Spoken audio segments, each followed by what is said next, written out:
Dude, I did. The games were fast last night. Would you say that? Up and down.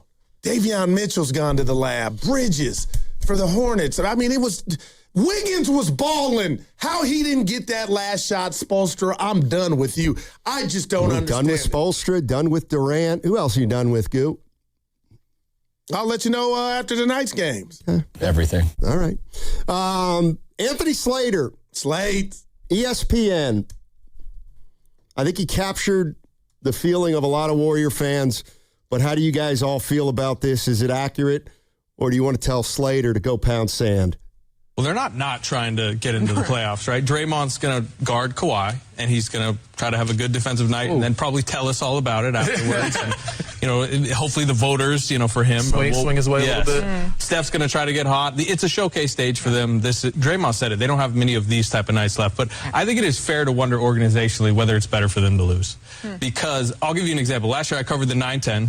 Dallas Mavericks were in that game. They won it. They then played the final playing game, lost. Memphis goes, gets swept by the Thunder. Dallas keeps their lottery odds, jumps up, gets Cooper Flagg. If the Warriors lose, they keep their lottery odds, 9.4% chance to jump up in the top 4 of this draft. If they win their way into the play-in, they lose those lottery odds, and then they get the Oklahoma City Thunder in the first round. Our graphics guys right here. Better chance to get 9.4 chance to get into the top 4 or to beat the Thunder. All right, that's Anthony Slater. Talking about where the Warriors are and what they want to do and whether organizationally, if they're better off missing the playoffs. And I have to, Evan, I'm sorry, so I got to do this. I got to put the rat on the table. But Slater hit it. That is the one good thing that is somehow they don't win. We can't front and act like just having a chance in the lottery in this draft is not a godsend, man. So that's the Geico I'm playing with. And somehow the Clippers get the best of us. I am going to be excited when that day does come with those lottery balls, man. I'm actually kind of surprised at the one thing Slater said.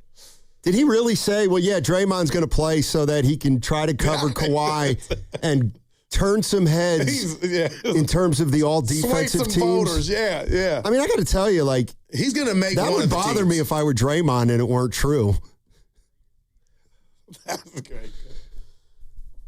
Well, he says so much. I'm just saying, like, I hope that's not the case. Well, I've told you the lights, and I told Fitch yesterday when we had him, Dre's been, the furnace has been on. Okay. And tonight, if he can just make it difficult, I'm not saying stop the cyborg. You can't. But can you make it difficult? Like a 9-26, 9-27. No. Well, damn. No chance. I'll tell you what. I'll bet you Kawhi Leonard. Right now, he's slated 28.5 as his What I'm points. saying is I'd like to know how many 9 for 26s Kawhi's ever had. That's wow, because he just doesn't shoot that much if he's not making shots. Oh, man. But this from the 415. I think Slater's right. I'm looking to the future. The relief of losing tonight will outweigh the joy of winning, and that's Jim Mole. I love Jim, but I can never subscribe to that. He said you'd be fine if they lose. Well, because of the lottery, but then when we lose that, I'll be hurt again. But what's the relief of losing? What's the relief? What relief do you get just because this season's been such a labor? Well, like somebody will finally be able to kind of, put you out of your misery. Like I think if the Warriors lose tonight, I think you will be ready to acknowledge that they probably couldn't have won a championship this year. No, Now you're having fun, but come on, man. I'm a lover. I'm a dreamer. I'm a fighter. And tonight's everything, and you know that for me. You, Evan, and the listeners. So we're going to have a ball. We're going to come together and try to watch it and make things happen. But the bottom line is, Stoney, I just don't like where this ship is headed. And the fact that ESPN to our right said not just Steph is on restrictions, minute restriction, Porzingis and Horford. Even if that's the case, it's the case. But why does everybody know that I got a bump on my ass? Well, because sometimes you keep stuff to yourself. You don't got to tell. You know what I mean? We're going into this game like everybody knows. Yes. I don't think that's a good thing. Okay, if Steve Kerr doesn't say that Steph's on a minutes restriction, does that change the strategy of the Clippers? I'll give you that. This is more Steve Kerr on these minutes restrictions for the Warriors. It's not like, hey, we want to limit this person, to a certain number of minutes. It's literally that person cannot play that many minutes. This is all about health. You have to be mindful of health as you play these games, and you have to be mindful of how many minutes can a guy play and be expected to be effective. So that's really what we're facing. Al has only been back for 2 games, and he's 39, and he's probably 24 minutes max. If we tried to play him much more than that, I think it's diminishing returns, and probably say the same thing about several guys. So it's not about how badly we want to win. It's just how many minutes guys can literally play and stay effective. Yeah, I don't like anything I'm hearing out of the Warriors right now. I can appreciate that. I just don't. Wow. Whether it's Draymond last week saying he's not really into the play-in. Wow. Whether it's, look, we can't play our best players as much as we want. It's just something I don't like about going into this game. The other thing is that, the Warriors, like if we look at the teams that have played, the Charlotte Hornets, the Heat, Thundercats, like the Warriors, they're not. Go ahead, say it. 5 games below all the teams that are in the playoffs right now. Like they might not belong even in the play-in, and I don't have a good feeling about tonight. I'll just be honest with you. And I don't think you're by yourself, but I'm going to say this to what you're talking about. And if I had a one-on-one, let's say I was at Chipotle. I'm going there later today. Was that the place, Evan? No, not Chipotle. No, he was a pizza. Oh, okay. Yeah. So I would ask Joe, I would just pull a Steiny. What did you think was going to happen? Because that's what line I'm in now. But I want to liken the Warriors' style and Thundercats or lack of Thundercats compared to my watching pleasure. And that's why it was so hard, and I didn't miss a game nor a minute when Steph was out for umpteen games. But, Steiny, if we were a sprinter, our 40 speed would be a 4.7 or 4.8. Is that good? No, it's terrible because all we have is Steph Curry. And we got Pods and Guy Santos, but they're okay. I'm watching the game last night in Charlotte. They were 4-3, 4-4. I'm watching Portland, 4-3, 4-4. Athleticism, length, above the rim, we no longer have that. So from a viewing pleasure standpoint, I am bored. But I'm in love, and I'm going to stay in love. But now we can't even be healthy. We can't even stay healthy. That's it's bad, man. That's why I want DeBonza or whoever. Yeah, but, Goo, the reason that the Charlotte Hornets and the Portland Trailblazers have young players who are way better than the Warriors players is because neither of those teams has made the playoffs for the last 6 years. Or they didn't miss a number 2 pick, Wiseman, or miss a number 7 pick, Kuminga. Right, but they had a bunch of picks because they never made the playoffs. Like the Hornets, I think, have been in the lottery 7 straight years now. Portland hasn't made the playoffs. But you know what I mean. I think you get the gist of what I'm saying. Well, I do get the gist. They don't have as many young players as these awful teams who have had bad 5-year straight. They're not going to. Well, I'll use the Spurs when they're running. I don't want to be a jerk, but how can you have good young players when you're still married to your old players? And you're still a play-in team. You're not. You only. You got in the lottery 5 years ago. Yeah. But you had a 6 years chance, ago. Donnie. Yeah, but that was 5 years ago. But had you hit or had something you'd have one or two young guys. And not maybe like that's all it takes, and we wouldn't be playing in the playing game. Well, how long? And Steph wouldn't have runner's knee because he wouldn't have to do all the heavy lifting. It's just a thought. I get what you're saying, but I will never forget the heirs of the Warriors way by blowing those picks. This is when you needed them. Well, they would be seasoned. And I'm not saying superstar. Just have a pulse. Be in the starting lineup. Think about it. Yeah, it happens. There you go. It happens a lot. Michael Olowokandi, Anthony Bennett, Pavel Poldkazin. Damn. Darko Milicic. It happens. It happens.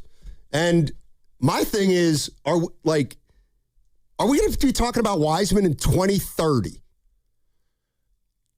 It sounds like we may.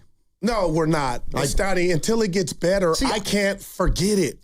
They drafted a player, like, when you say, well, what if they would have, like... This is James Wiseman. They drafted a player who literally isn't good enough to play in the NBA. And the guy playing last night, I know he's 2 for 16, LaMelo Ball. I would love for him to be in a Warrior uniform, just passing to Steph and Clay. Well, you didn't want him 5 or 6 years ago. You wanted James Wiseman. Player. You said in that draft, I thought he was one of them. I can't unsee it. Well, you're going to have trouble then. You're going to have trouble moving forward. Story of my life. Free the People is in Oakland. Free. What's up, Free the People? Hey, guys. Hey. My question to you is Joe Lacob turning into the new Jerry Jones of the NBA? It's starting to get really crazy how involved he's forcing himself to be. Wow. My next thing I want to say is I want us to lose tonight. We don't win anything if we win tonight. The only people that are going to judge this team are probably Warriors haters and pundits who usually don't like the Warriors that much anyway. So I don't feel bad if we lose tonight. The draft pick is the way to go. This season is a lost season. I think we all agree on that. The last thing I want to mention is Steve Kerr is like the Phil Jackson, Greg Popovich of this era, but he has so many people that doubt him and doubt his judgment.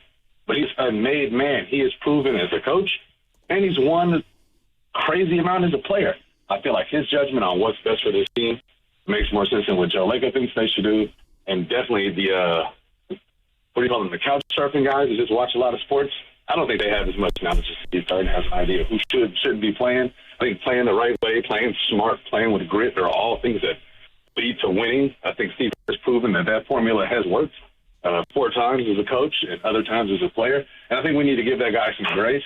And I think there's no coach they could find that's better than Steve Kerr at this moment to coach this team. That's my time, guys. Thanks for taking my call. Thanks, Free. Wow, is that the first fan that we've heard say they want them to lose tonight? I would want him to lose tonight, too, if I were a Warrior fan. I would. Man. Just because, like Slater said it, organizationally, it probably makes more sense for them to be in the lottery. Man, oh, man. So I look at it this way. Why don't we look at it as a win-win? You're either going to get what you want, and Steph will get what he wants, which is a meaningful series against Oklahoma City. Okay. Or that doesn't happen, and you're in the lottery. Why can't we look at that as a win-win? Because it's got a lot of loser mentality, but one of the best seasons in this franchise's era is we believe. Nobody saw it coming. And I got to disagree with you there. The Warriors owned the Mavericks that year. They beat them 3 out of 4. Forget the names, and just the 1 versus 8. But look at the roster. I mean? Those guys were all in their prime. This Warrior team is so freaking old. I hear you. Like, here's the other thing that I think a lot of Warrior fans, they get is, okay, best case scenario. Warriors win tonight. Yeah. Then they win Friday. Got a series Sunday. Yeah, who's playing for the Warriors on Sunday afternoon? Say we're down 0-1, we play Wednesday. Okay. Say we're down 0-2, we come here Friday or Saturday, game 3. And now we're in the habit of playing every other day against the Oklahoma City Thunder. What are the minutes restrictions going to expand? Like, that's the thing. The minutes people are like, well, they'll play more minutes as the playoffs go on, and I understand that, but like they might play less. Because they might be breaking down if they get a series. Like, that actually is what I'm worried about, is if they actually get a series, what's going to happen to some of their older players if they've run out of gas. 888-957-9570 is the number. Warriors play the Clippers tonight in L.A. at the Intuit Dome. They're as healthy as they've been in the last couple months, as good as they can be without Jimmy Butler and Moses Moody. But on the bright side, even though the Clippers have beaten the Warriors 9 straight, the Warriors are a little different with Porzingis and with Al Horford. So they'll try to go into L.A. tonight, steal a game, and then try to steal another one. And then try to steal another one if they can steal the first 2.